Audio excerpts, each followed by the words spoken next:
Let's get some price picks in today, guys. If you tailed last night's video, you cashed this 10x right with me. You can see this Valorant stack hit very nicely. Oxy with 56 kills, FRZ with 38 kills. These guys are both doing very well. And then you could see here in the UFL, if the QB only throws 79 yards, how are you going to expect a wide receiver to get his receiving yards? The wide receiver we went only got 19 yards. Again, because of that correlation between a QB and the wide receiver. If the QB is going under his passing yards, it's very likely that his receiver also goes under. So we cashed this 10x very easily. And then we go up to the second slip that we went. Jordan did not get his passing yards. He was a couple yards short. Look how many yards he actually threw to Kelvin. More than half of his yards actually went to this one receiver. But unfortunately, he did not get enough to cash on his own.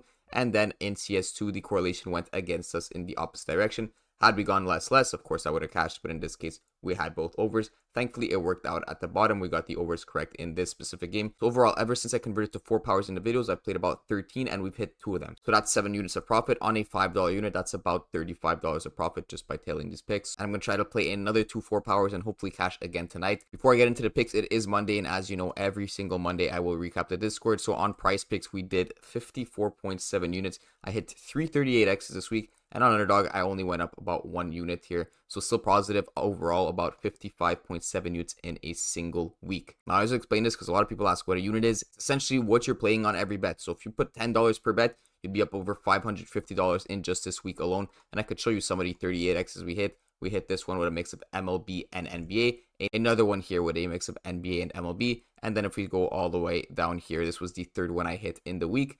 This is the third one I hit in the week, and this was only MLB. So if you guys are interested in joining the Discord for free, I do have more affiliate codes that you guys could use so that you could get that free trial. So Sleeper, I just partnered with. They will give you a $500 deposit match. Of course, always take this. Underdog was like the only one who had a $500 deposit match. They got rid of it. Sleeper is the only one left with it. So you really want to make that deposit on Sleeper before they take it away, which I'm assuming they eventually will because it's not really sustainable to get $500 every time. I assume it's eventually going to go down to $100. So use code OddsJuice while you can and get that $500 deposit match. Doing that will give you a free month to my sleeper picks as well as a free week to my price picks plus underdog picks. So you're getting quite a lot of value along with that $500 deposit match. If you're done sleeper, you could sign up on underdog, basically any of my affiliates, and use code OddsJuice and I will get you in. And then same thing for Dabble. You could also use code OddsJuice. Just deposit a minimum of $5, send me proof, and then I will get you in the Discord. So to send me proof, just DM me on Instagram at OddsJuice or just comment on the video and I'll get back to you and send you some details. Or you could go ahead and DM me on Discord. If you know how to do that, just add me and DM me and I'll get you in. Just send me proof in any way you can. And if you prefer email, my email's right here, info@oddjuiceinc.com. You could send me that info there. So that's going to be the recap. Let's get straight into the picks. We're going to be incorporating NBA because this game is later. Last night I couldn't play NBA because I uploaded that video so late. But I'm just going to start with just going over this one pick. Andrew Nembhard here. There's 58.1k people on this particular pick and they're all on the over. How do I know they're all on the over? Because, well, green last 5. So green last 5, automatically their brain goes, okay, let me grab the over. Now, one thing with this Nembhard pick, I'm not saying that the over is bad or the under is bad, but I would be a bit cautious with this pick. If you look at the games he played versus Milwaukee, right? That was in the Milwaukee series. It's a completely different game versus the Knicks. I'm just showing you guys to think about a little bit more than just the last 5 because there is 58,000 people on this. So I'm assuming a lot of you guys watching are probably on this pick. And I just don't think it's that great of a pick. If we go over to this game log for Andrew Nembhard, you're going to see versus Milwaukee, the Pacers were putting up high numbers here. So they scored 120 points here, 126, 121, and 125. That is a lot of points. And they're not going to get anywhere near that versus the Knicks. Remember, the Knicks have a much better defense than Milwaukee and a much slower pace. If you go over to this Knicks game, you can see the total is at 217. So there's no way the Pacers are going to be scoring 120, 125 points tonight. They're actually projected to get about 105 points. So the max I see them really getting is around 110 points. That is going to be a massive difference from Nembhard. If you go and check his actual game logs, he cleared it nicely in the first few games, but these games got a bit tight here. 23 points and 20 points. With a slower paced game and maybe even less minutes, you could see Nembhard easily going under.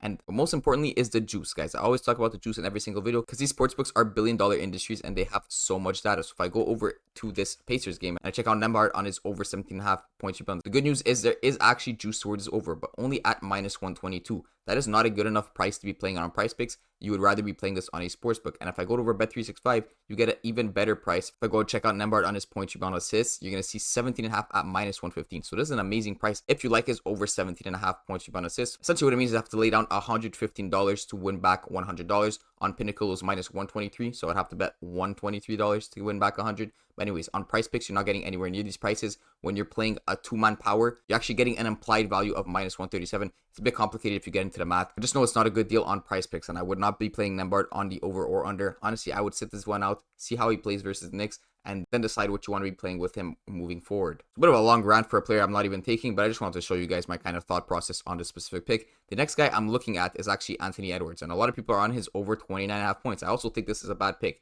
If anything, I would go with his under 29.5 points. Let's take a look at the juice on all of Edwards' props. And you can see the 5.5 assists is actually a good prop at under 5.5. But the thing is, he's set at 5 on Prizepicks, so that's not a good pick for us. The points prop is set at 28.5 on the Sportsbooks. I checked Pinnacle, I also checked some other Sportsbooks. He is set at 28.5. On Prizepicks, we're getting him at 29.5. So you're taking him at a whole point higher than the rest of the industry on the specific prop, and you're getting worse value. Remember, especially if you're taking these in a 2 power, you're getting minus 137 values. So you're paying minus 137 on a point higher when you could go and get minus 126 on 28.5. So terrible pick on Anthony Edwards if you are on that 29.5. You want to be on his under, if anything. His PRA also has juice towards the under. His rebounds is kind of flat here at 50-50. The only pick that is good tonight is the over 2.5 on his 3-point field goals. So that is actually the pick I'm going to start this entry with. Anthony Edwards on his over 2.5 3-point made. Now, don't think I'm saying he's not going to go over his points or his points, rebound, assists. I'm just saying those are bad bets. And they're bad bets because essentially you're paying too much for them in comparison to the sportsbook. I'm just saying it's a bad bet when there's much better value on other sportsbooks. It's like walking into a building and there's 2 exact McDonald's. One is charging you $10 for a Big Mac and one is charging you $9 for a Big Mac. Why would you go and buy the $10 Big Mac? It makes absolutely no sense. So you don't want to be on Edwards 29.5 points. At least avoid it. If you don't have access to sportsbooks, just avoid the prop. You don't have to play Edwards tonight. Moving on, I'm going to the Knicks, and everyone has been loving this guy. Josh Hart, they've been ripping his points prop. I believe it opened at like 13.5 in the first game versus Philly. It's all the way at 15 tonight. I'm actually not going with his points, and I'm not going with an over either. I'm going with his under on his PRA. I think this line is too high at 33.5, and you could absolutely expect this to be bumped down to 33. I don't see why it's this high. If we go over to Bet365 to start, Hart on the points, rebounds, assists, just look at this. On the sportsbooks, he is set at 32.5. Remember, we're getting him at 33.5. And they're juicing his 32.5 towards the under, which means not only are we getting a point of advantage on Prizepicks if you're to take the under, but they even have juice towards the under. So this is kind of the opposite example of what I just went over with Edwards. On Edwards getting scammed on that prop on Prizepicks because we're getting him at 29.5 when the whole market's at 28.5. But Josh Hart, we're actually getting so much value assuming we're taking the under because the sportsbooks have him at 32.5 with juice towards the under. We have him at 33.5. If you go on Pinnacle, you're going to see this heavy juice towards the under, minus 155. Meaning we have to lay down $155 just to win back $100 on this Josh Hart pick. For it to take us over, we don't have to lay like $87 down.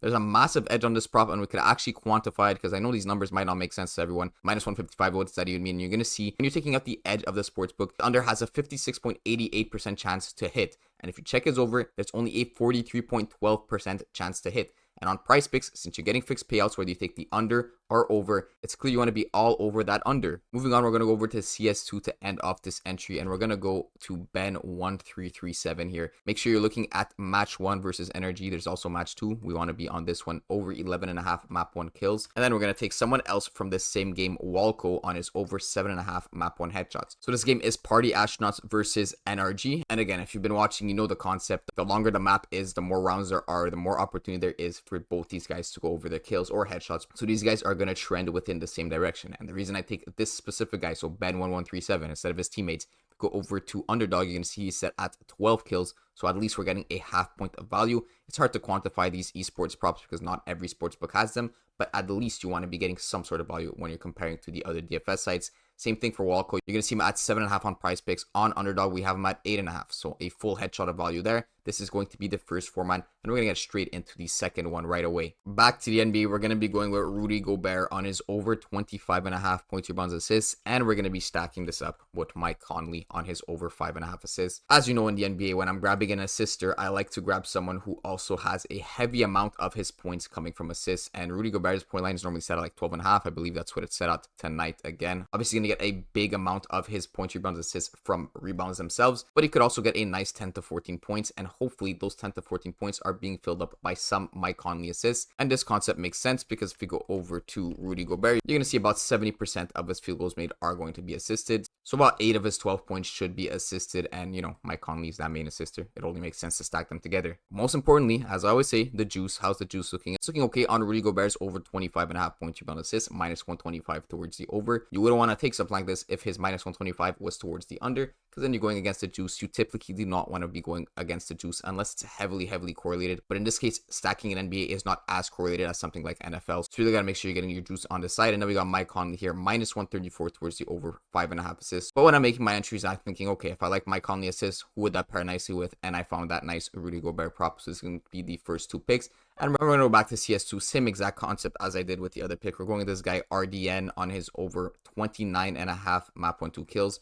And he plays for Sharks, and they're up against Bestia, so we want to grab the over on someone from Bestia, whether it's map 1-2 kills or headshots. And this player will be Naz on his over 14.5 map 1-2 headshots. If we look at the value we're getting in comparison to Underdog, he's 30.5 on Underdog. On Prizepicks, he is 29.5. And then for Naz, he's set at 14.5 on Prizepicks. You could see on Underdog, he is set at 15.5 headshots. So another headshot of value there. This will be the second 4-man slip. Good luck, everyone. Let's keep the momentum going.